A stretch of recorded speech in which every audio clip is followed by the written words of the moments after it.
Hi everyone, my name is Rosalyn Mae Sto Domingo, and today I'm presenting a strategic overview of the LAPD Community Safety Partnership Bureau, or CSPB. We'll discuss how CSPB evolved in response to a long history of mistrust between the police and the communities in LA, and how it offers a more relationship-centered approach to public safety.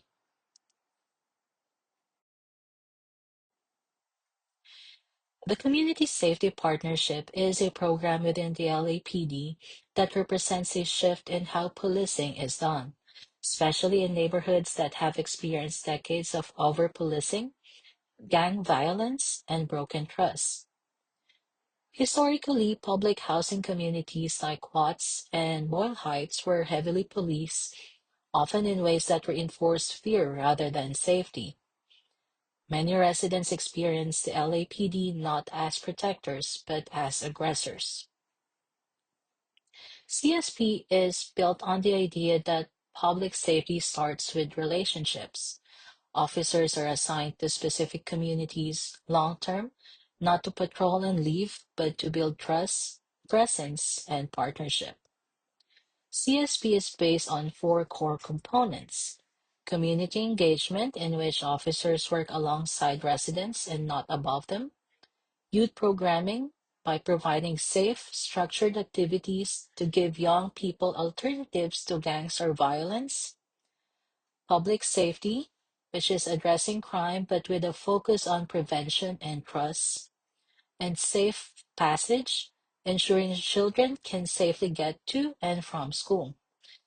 The philosophy behind these pillars is that safety isn't just about policing, it's about belonging, opportunity, and visibility.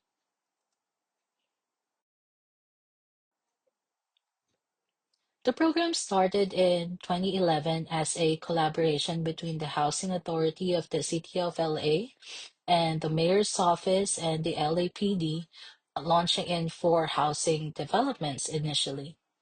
Over time, it expanded to seven sites. Evaluations began early, recognizing that if CSP was going to rebuild trust, it needed proof that it worked. These evaluations were led by UCLA and the Urban Institute, who looked closely at implementation, impact on crime, and residents' perception of safety.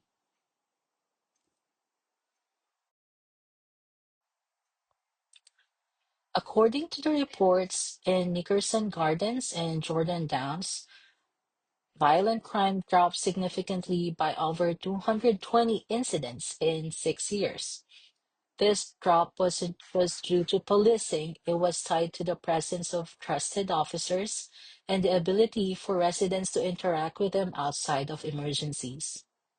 There was no evidence that crime simply moved elsewhere, which is a common fear in community policing. But according to the research, there are also challenges that surface. Some officers didn't fully embrace the CSP philosophy. Some residents in certain developments said that they still didn't trust CSP officers or weren't sure what their role was. Others noted that programming was inconsistent and resources were stretched thin, especially in the Safe Passage program. So while CSP has strong potential, it needs clearer structure, consistent training, and greater community voice. Thus, CSP reflects a transformative model where the focus shifts from enforcement to equity, healing, and shared responsibility. It acknowledges that safety isn't just the absence of crime, it's the actual presence of opportunity, trust, and social connection. It's also a reminder that systems with harmful past can only change if they actively work to rebuild credibility through transparency, evaluation, and community collaboration. To wrap up, the LAPD CSP model shows that strategic relationship based policing can reduce crime and improve perceptions of safety. But again, it also reveals how important it is to evaluate impact, respond to feedback, and stay grounded in community realities. Thank you so much for listening, and I hope you learned a lot about CSP. Thank you.